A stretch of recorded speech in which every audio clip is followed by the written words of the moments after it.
प्रिय विद्यार्थियों, मैं सुनील प्रभाकर हमारे YouTube चैनल प्रभाकर क्लासेस पर आपका हार्दिक स्वागत करता हूं। कल की वीडियोज़ में हमने वर्ण संयोजन, वर्ण विच्छेद के बारे में पढ़ा। आज हम उससे आगे एक र व्यंजन है हमारी वर्णमाला में, उस र व्यंजन के जो विभिन्न रूप होते हैं उनके बारे में हम पढ़ेंगे, उनको जानेंगे। ठीक है, तो देखते हैं र व्यंजन के विभिन्न रूप। देखो बच्चों, जो र व्यंजन है, र व्यंजन के 4 रूप होते हैं। ठीक है, 4 रूप कौन से हैं?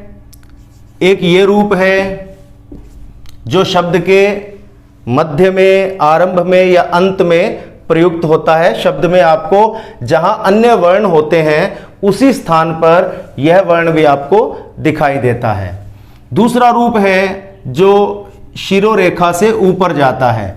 ये जो रेखा होती है बच्चों, जो हम किसी वर्ण के ऊपर लगाते हैं, उस रेखा को शिरोरेखा कहा जाता है। ऐसे शिरोरेखा, शिरोरेखा होता है शिरः जमा रेखा।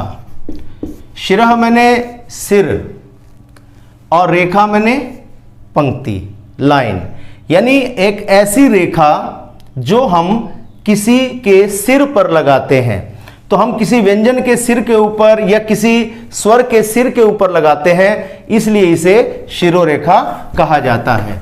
ठीक है, तो शिरोरेखा से ऊपर जो ये आकृति है, ये र व्यंजन की आकृति है। दूसरा रूप ये हुआ। तीसरा रूप होता है जो व्यंजनों के नीचे, इस रूप में, पदेन रूप में, पद में, जैसे हम कहते हैं कि प के पैर में र, पैर मतलब पद, तो इस रूप को पदेन र कहा जाता है क्योंकि ये पद में लगता है। ठीक है, और चौथा इसका रूप है र का ये जो रूप है बच्चों, ये भी पदेन र है, ये भी पैर में लगता है।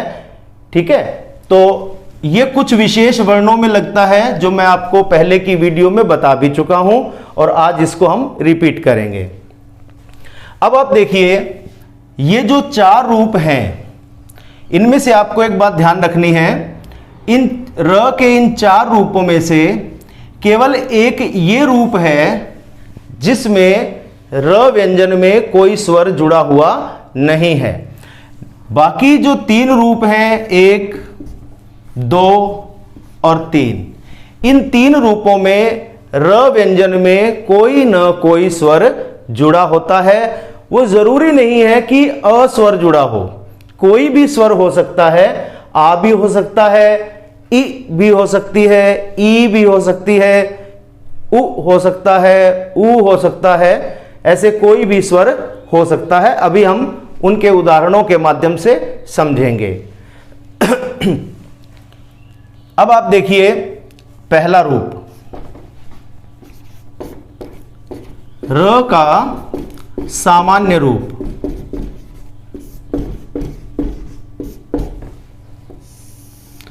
देखो बच्चों, जो र व्यंजन का जो सामान्य रूप होता है, इसमें आपको ये ध्यान रखनी है कि र व्यंजन में कोई स्वर जुड़ा होता है। वो स्वर कोई भी हो सकता है। ठीक है, इसके उदाहरण के रूप में हम कहेंगे, जैसे मरण, बाहर, ऊपर, रुपया, रुचि, रूप, रात, ये शब्द। अब आप देखें, इन सब शब्दों में र व्यंजन उसी स्थान पर आया है जहां ये अन्य वर्ण आए हैं। आप ध्यान से देखिए, इन्हीं वर्णों के समानांतर र वर्ण का प्रयोग हुआ है।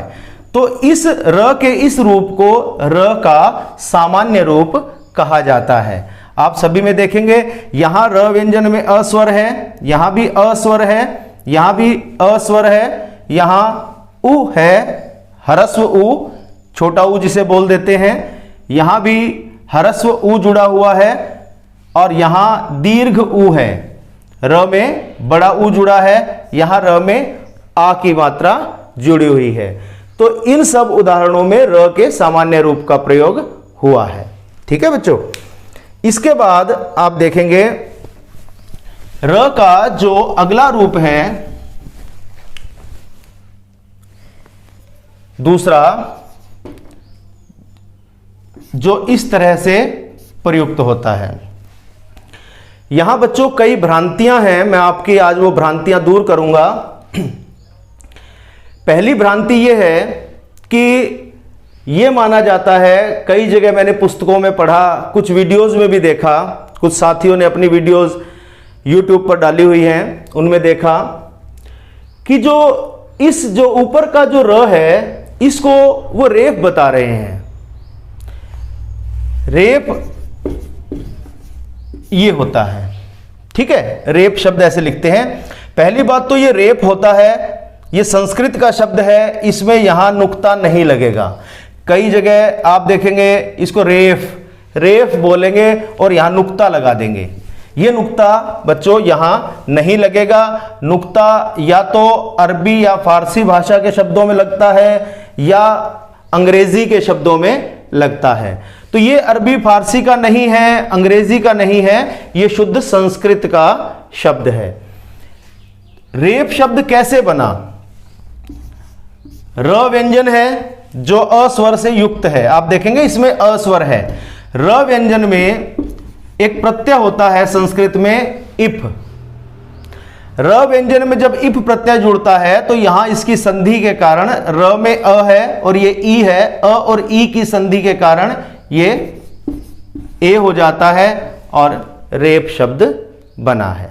ठीक है, तो मैं जो बता रहा था वो बात ये है कि वो र के इस रूप को रेप कहते हैं, बाकी रूपों को नहीं कहते।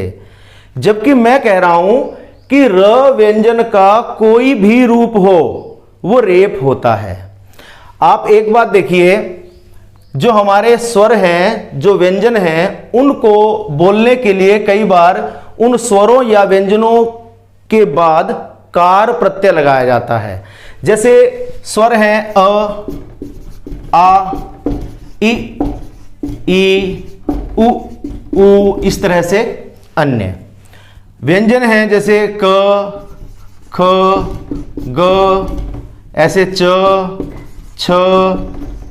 ठीक है, आप कैसे भी लिख सकते हैं इसको। तो इस तरह से हमारे व्यंजन है और स्वर है। अब इस अ स्वर को हम एक ऐसे बोल देते हैं कि अ, और एक बोल देते हैं अकार। ठीक है, अकार का मतलब है अ वर्ण, आकार मतलब आ वर्ण, यानी हर एक स्वर या हर एक व्यंजन के बाद आपने कार प्रत्यय जोड़ दिया, वो उसको बोलने के लिए एक उसका रूप है।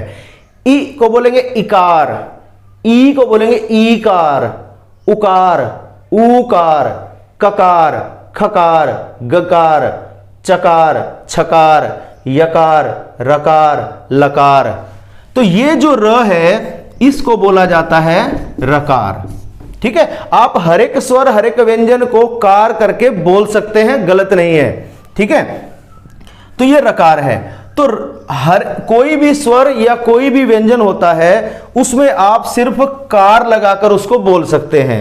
सिर्फ कार का मतलब है कि आप और कुछ नहीं लगा सकते, या तो सीधा बोलेंगे अ या बोलेंगे अकार, इसको बोलेंगे क या बोलेंगे ककार। र में आपके पास ऑप्शन है, र में आप उसको र भी बोल सकते हैं, रकार भी बोल सकते हैं और र को आप रेप भी बोल सकते हैं। र व्यंजन में जो मैंने अभी बताया था कि र व्यंजन में इफ प्रत्यय जुड़कर रेप शब्द बना है। तो रेप र को ही बोला जाता है, रकार भी र को ही बोला जाता है। तो र चाहे इस रूप में हो, चाहे ऊपर लगा हो, चाहे इस तरह से पदेन हो, चाहे इस पदेन रूप में हो, हर एक र व्यंजन को रकार या रेप कहा जाएगा। उसे केवल ऊपर वाले र को रेप नहीं कहा जाता। मैं यहां आपको एक बात बताऊंगा, रेप से संबंधित। एक शब्द होता है भंवरा। भंवरा, भंवरा को भौंरा भी कहा जाता है, अली भी कहा जाता है, भ्रमर भी कहा जाता है, द्विरेफ भी कहा जाता है। द्विरेफ, फ बोलना है आपके, आपके दोनों होठ मिलने चाहिए और अलग होने चाहिए। द्विरेफ। अब भ्रमर को द्विरेफ क्यों कहा जाता है, आप इस बात का लॉजिक समझिए। भ्रमर शब्द आपके सामने है, वर्ण विच्छेद आपने सीखा है, हम इसका वर्ण विच्छेद करेंगे। भ के पैर में र है, भ आधा है, तो इसको ऐसे लिखेंगे। र में अ स्वर जुड़ा हुआ है, र जमा अ जमा। म में अ है और र में अ है। भ्रमर शब्द में र 2 बार आया है। आप देखिए, एक तो यहां र आया है पदेन र, और एक र का सामान्य रूप आया है। फिर भी भ्रमर को द्विरेफ कहा जाता है। द्विरेफ का मतलब है जिसमें 2 र आए हों। अब इसमें तो ये ऊपर वाला र तो एक भी नहीं आया, यहां कहीं भी ऊपर वाला र नहीं है। भ्रमर को द्विरेफ कहने का कारण यही है। आप ये ना सोचें कि हो सकता है द्विरेफ किसी और कारण से कहते हो, नहीं। द्विरेफ इसीलिए कहते हैं क्योंकि इसमें द्वि मैंने 2, रेफ मैंने र, 2 र का प्रयोग हुआ है। और आप इसमें क्लियर देख सकते हैं कहीं भी आधे र का प्रयोग, ऊपर वाले र का प्रयोग नहीं हुआ है। ठीक है, तो इससे और ऐसे अनेक उदाहरण हैं जिनसे यह सिद्ध होता है, और संस्कृत की, हिंदी की व्याकरण बोलती है कि कहीं भी र हो उसको रेप कहते हैं। ये हमने अपने ढंग से चीजों को मॉडिफाई कर लिया, अपने ढंग से बना लिया उसको। ठीक है, और ये बहुप्रचलित हो गया कि ये रेप है, ये सत्य नहीं है। ठीक है, तो आप समझ गए। र को आप र भी कह सकते हैं, रेप भी कह सकते हैं, रकार भी कह सकते हैं। तो ये जो र है, हम यूं कहेंगे कि ये जो है र का एक और रूप है, और ये जो र होता है ये स्वर रहित होता है, यानी इस र व्यंजन में कोई स्वर जुड़ा नहीं होता। ठीक है, तो इसके आप बहुत सारे शब्द देख सकते हैं। कर्म, धर्म, कार्य, भार्या, पार्थ, सार्थक, धार्मिक। अब आप देखेंगे क पूरा है, उसमें अस्वर है, र आधा है, यानी आधा का मतलब हम आधा बोल देते हैं, आधा नहीं होता। एक्चुअल में होता है कि यह स्वर रहित है या स्वर सहित है, तो सुविधा की दृष्टि से आधा बोल देते हैं। तो यहां र स्वर रहित है, यहां भी र स्वर रहित है, यहां भी, यहां भी, यहां भी। यहां आप देखेंगे जो भा है, भा के बाद र है, र के बाद या है। ये जो आ की मात्रा है ये य व्यंजन में जुड़ी है, ना कि र व्यंजन में। इसी तरह ये, इसी तरह यहां, और इसी तरह से धार्मिक शब्द है, इसमें भी जो ई की मात्रा है वो म व्यंजन के साथ जुड़ी है, र के साथ नहीं है। धार्मिक शब्द का जब हम वर्ण विच्छेद करेंगे तो ऐसे धा का वर्ण विच्छेद ध जमा आ। अब आएगा र, स्वर रहित है। धार्मिक, हम इसको धारिमक नहीं बोल रहे। अगर ये ई की मात्रा हम कहते हैं कि र के साथ है, तो फिर र को ई की मात्रा बोलनी चाहिए, हमें बोलना चाहिए धारिमक, जबकि ये है धार्मिक। म को ई की मात्रा है तो म जमा ई और क जमा अ। समझे आप? तो ये है हमारे र का दूसरा रूप। इसके बाद देखेंगे र के बाकी जो 2 रूप हैं, ये इन दोनों रूपों को पदेन रूप कहा जाता है क्योंकि ये व्यंजन के पद में अर्थात पैर में लगते हैं। तीसरा है पदेन रूप। पदेन रूप में हम पहले इस रूप की बात करेंगे। ठीक है, ये रूप हमारी जो वर्ग हैं और अंतस्थ व्यंजन है, ऊष्म व्यंजन है, तो उनमें केवल ट, ठ, ड, ढ इनको छोड़कर बाकी व्यंजनों के साथ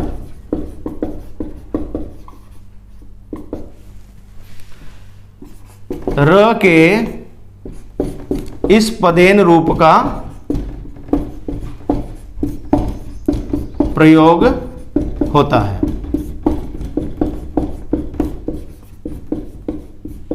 ठीक है। अब ये जो पदेन रूप है, इस र में भी कोई ना कोई स्वर होता है। पदेन रूप कब आता है?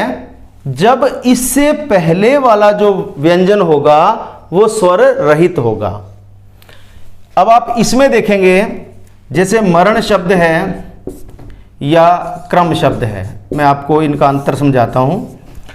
इस र में भी अस्वर है और इस र में भी अस्वर है, लेकिन ये र शब्द में उसी जगह आया है जैसे अन्य वर्ण आए हैं, ये पदेन के रूप में आया है। क्यों? क्योंकि यहां आप देखेंगे मरण का हम वर्ण विच्छेद करते हैं, म जमा अ जमा र जमा अ जमा ण जमा अ। यहां हम वर्ण विच्छेद करेंगे क जमा र जमा अ जमा म जमा अ। अब आप समझेंगे, ये र की स्थिति देखिए, र से पहले यहां क्या है? स्वर है, लेकिन यहां र से पहले स्वर नहीं है। ये र से पहले जरूरी नहीं है अस्वर हो, र से पहले कोई भी स्वर हो सकता है। जैसे अभी हमने पढ़ा था, धार्मिक शब्द था, धार्मिक में क्या था? ध जमा आ जमा र जमा आगे। ठीक है, यहां र से पहले आ स्वर था, यानी जब र व्यंजन भी स्वर से युक्त हो, खुद भी स्वर से युक्त हो, और र व्यंजन से पहले भी कोई ना कोई स्वर आए, तब र अपने इस सामान्य रूप में आता है। दोबारा सुने, र व्यंजन में कोई स्वर जुड़ा हो और र व्यंजन से पहले भी कोई ना कोई स्वर हो, जब यह स्थिति हो तब र अपने सामान्य रूप में आएगा। जब र व्यंजन में कोई स्वर जुड़ा हुआ है, ठीक है, जैसे इस उदाहरण में है, लेकिन जो र से पहले व्यंजन है उसमें कोई स्वर नहीं है, यानी र से पहले कोई स्वर नहीं है, र में स्वर है, ठीक है, तब र पदेन रूप में आएगा। ठीक है। अब यहां क्या है कि र से पहले क है, उसमें कोई स्वर नहीं है। ठीक। अब आप देखें इसके और उदाहरण, जैसे क्रेता, जैसे क्रिया, ग्रहण, वज्र, ठीक है, और गृध्र। इसको आप ऐसे लिख सकते हैं, एक शब्द और इसमें आप ऐड कर सकते हैं, जैसे प्रभा, द्रव शब्द है, स्रोत शब्द है। ये शब्द आप देखिए, यहां आप देखेंगे क व्यंजन है, आधा है, उसमें कोई स्वर नहीं है, और र में ए स्वर जुड़ा है। ठीक है। दूसरे में आप देखेंगे ये जो ई की मात्रा है ये क के साथ नहीं है, ये र के साथ है। ठीक है, तो क आधा है और र में ई है, तो र के साथ स्वर है, यहां भी र के साथ स्वर है, लेकिन उससे पहले कोई स्वर नहीं है। यहां ग के पैर में र आ गया, ग स्वर रहित है और र में अस्वर है। यहां भी ज स्वर रहित है, लेकिन जो ये र है इसमें अस्वर है। यहां प व्यंजन स्वर रहित है और उसमें र में अस्वर है। यहां द व्यंजन स्वर रहित है, आधा है, और उसमें र में अस्वर है। यहां ये शब्द है स्रोत, मैंने आपको कल भी बताया था, स्रोत शब्द है तो स के पैर में र है, मतलब स ऊपर है, उसके पैर में र है, यानी कि र नीचे है और स ऊपर है। ऊपर का वर्ण हमेशा स्वर रहित होता है, आधा होता है, तो स में कोई स्वर नहीं है, जबकि र व्यंजन में ओ स्वर जुड़ा है। इसलिए ये सारी स्थितियां हैं कि पदेन र कब होता है, जब र में कोई स्वर जुड़ा है लेकिन र से पहले कोई स्वर ना हो। ठीक है, और ये जो रूप है केवल इन 4 वर्णों को छोड़कर बाकी सभी व्यंजनों के साथ इसका प्रयोग होता है। अब आप देखिए इसका र का चौथा रूप,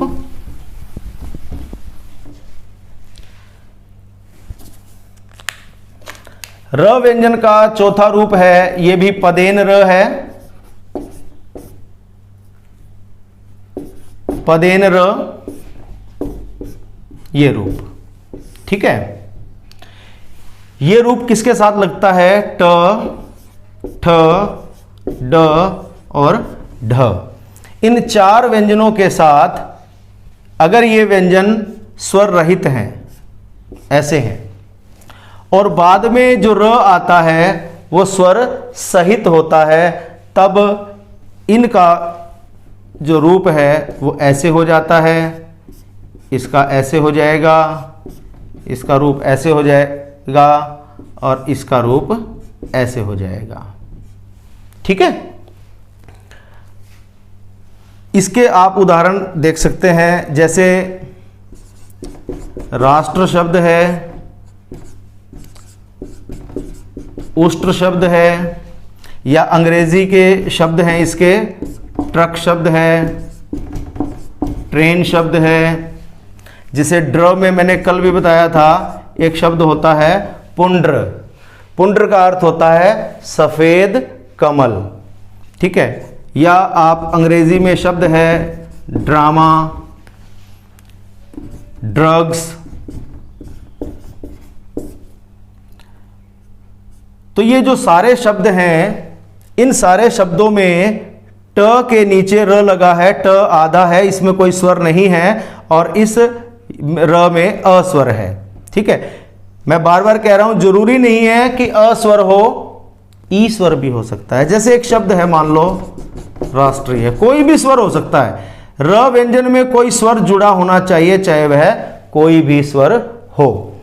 जैसे राष्ट्रीय शब्द है, अब राष्ट्रीय शब्द में क्या है, ट व्यंजन है अकेला, इसमें कोई स्वर नहीं है, लेकिन ये जो नीचे र व्यंजन है इसमें ई स्वर जुड़ा हुआ है, बड़ी ई, हरस दीर्घ ई। ठीक है, यहां र में अ स्वर है, यहां भी र में अ है, ट स्वर रहित है, यहां भी ट स्वर रहित है और र में अ है, यहां ट स्वर रहित है और र में ए स्वर जुड़ा है, यहां ड स्वर रहित है और र व्यंजन में अ स्वर जुड़ा है, यहां ड स्वर रहित है और जो नीचे र लगा है उस र व्यंजन में आ स्वर की मात्रा जुड़ी है, यहां भी ड व्यंजन आधा है, स्वर रहित है, और जो नीचे र व्यंजन लगा है उसमें अ स्वर जुड़ा हुआ है। तो ये है बच्चों र व्यंजन के 4 रूप। रिपीट कर देता हूं, उन चारों रूपों में से एक केवल यही रूप है जिसमें र में कोई स्वर नहीं होता, बाकी सभी में र में कोई ना कोई स्वर जुड़ा होता है। इससे और एक अलग बात मैं आपको बताऊंगा,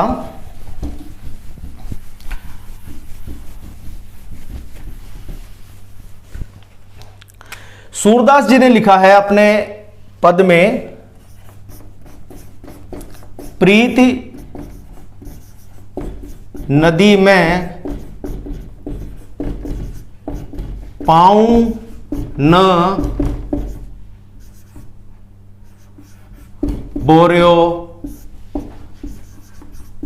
दृष्टि न रूप परागी। प्रीति नदी में पाऊं न बोर्यो, उद्धव के लिए कहा गया है कि उद्धव तुमने कभी प्रेम रूपी नदी में अपना पांव नहीं बोर्यो, मैंने डुबोया।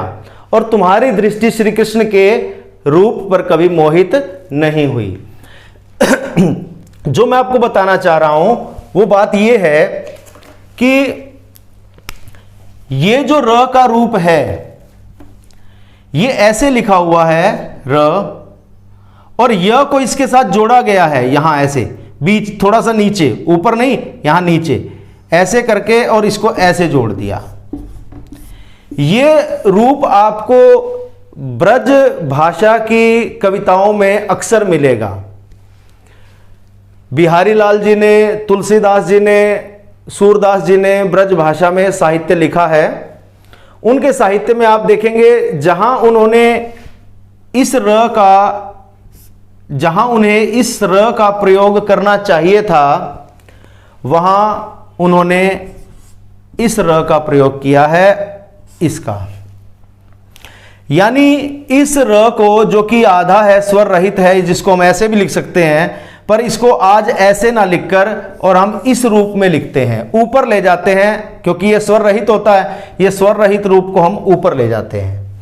उन्होंने क्या किया है, उन्होंने एक तो ऐसे लिखा है, ये और ये सेम है, ठीक है।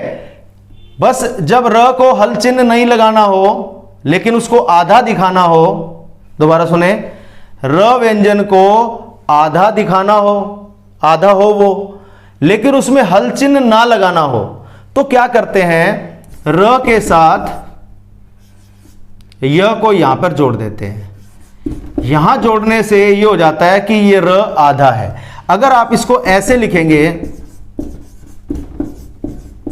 इस र से य को अलग लिखेंगे, तो इसका मतलब है कि इस र व्यंजन में अस्वर है।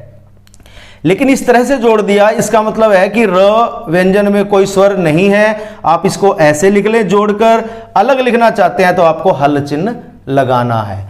यह भी र का एक रूप पहले हुआ करता था, ब्रज भाषा में अक्सर आपको देखने को मिलेगा। मैंने आपको सूरदास के एक पद का एक उदाहरण दिया, मैं आपको एक और उदाहरण देता हूं। बिहारी लाल जी ने एक दोहा लिखा है, मरतू प्यास पिंजरा पर्यो, सुआ समय के फेर, आदरू दे बोलियतु,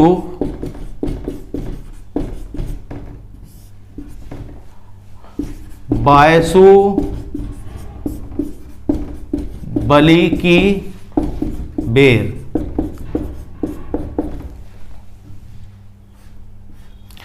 बिहारी लाल जी द्वारा रचित है।